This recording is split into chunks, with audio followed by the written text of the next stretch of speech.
Bonjour mes chers élèves.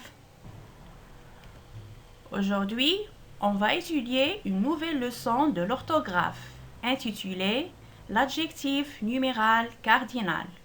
Unité didactique 4, semaine 1 et 2. Cette leçon est destinée pour les élèves de la 6e année de l'enseignement primaire. Observe et découvre.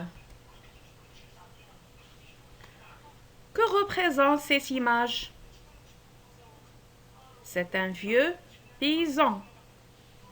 C'est un vieux cultivateur. Oui, donc c'est un vieux paysan. Comment il est? Il est en bonne santé. Oui. Cet homme a 100 ans et pourtant il est en bonne santé. Que représente cette image? Ce sont des légumes. C'est une récolte. Oui, c'est une récolte. De quoi les cultivateurs se nourrissent-ils? Ils vivent de ce qu'ils récoltent. Très bien. Il y a 180 ans environ, les gens cultivaient la terre et vivaient de ce qu'ils récoltaient. Quel âge a cet homme? Cet homme a 100 ans. Que faisaient les gens il y a 180 ans environ? Il y a 180 ans environ, les gens cultivaient la terre et vivaient de ce qu'ils récoltaient. Regardez ces mots soulignés. Comment appelle-t-on ces mots? Ce sont des nombres. Alors, on les appelle ici les adjectifs numéros cardinaux. Les adjectifs numéros cardinaux. Lisons la consigne suivante. Classe les adjectifs numéros cardinaux dans le tableau suivant. 400, 24, 203, 80. Comme vous voyez, ce tableau se compose de 4 parties. Adjectif numéral avec 100, adjectif numéral avec 100 avec S à la fin, adjectif numéral avec 20, adjectif numéral avec 20 à la fin S. 400. Où va-t-on le placer? Oui, très bien. 24. Bravo! On va le placer dans la case d'adjectif numéral avec 20 sans S. 203. Oui, très bien. On va le placer dans la case d'adjectif numéral avec 100. 80. Oui, on va le placer dans la case d'adjectif numéral avec 20 qui prend un S à la fin. Alors, comme vous voyez, parfois 100 prend S et parfois n'en prend pas. Alors, pourquoi?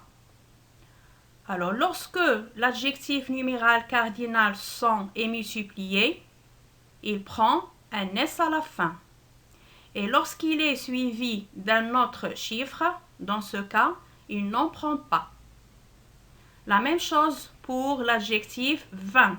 Lorsqu'il est suivi d'un autre chiffre, comme l'exemple 24, dans ce cas, il ne va pas prendre un S.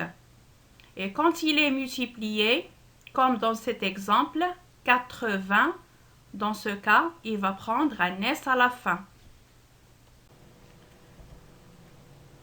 Retenez bien. Les adjectifs numéros cardinaux indiquent le nombre, la quantité, comme 3, 10. Ils sont invariables, sauf 1 qui fait 1 et 20 et 100 qui, dans certains cas, prennent un S. Exemple, dans l'hôpital, il y a 200 infirmiers. 100 prend un S lorsqu'il est multiplié et qu'il n'est pas suivi par aucun autre chiffre. Faisons ensemble cet exercice. Écris en lettres les adjectifs numéros cardinaux écrits en chiffres. Hier, mon père a fêté ses 85 ans. Très bien. Hier, mon père a fêté ses 85 ans.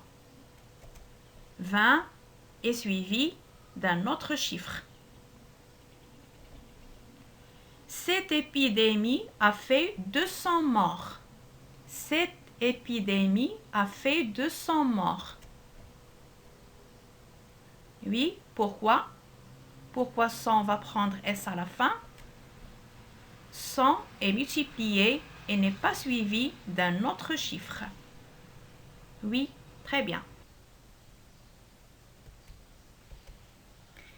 Il y a 22 dispensaires dans cette ville. En lettres, il y a 22 dispensaires dans cette ville. 20 n'est pas multiplié, donc on ne va pas mettre un S à la fin. Dans cette classe, il y a 34 élèves. Dans cette classe, il y a 34 élèves. 34 est un variable. Merci pour votre attention et au revoir.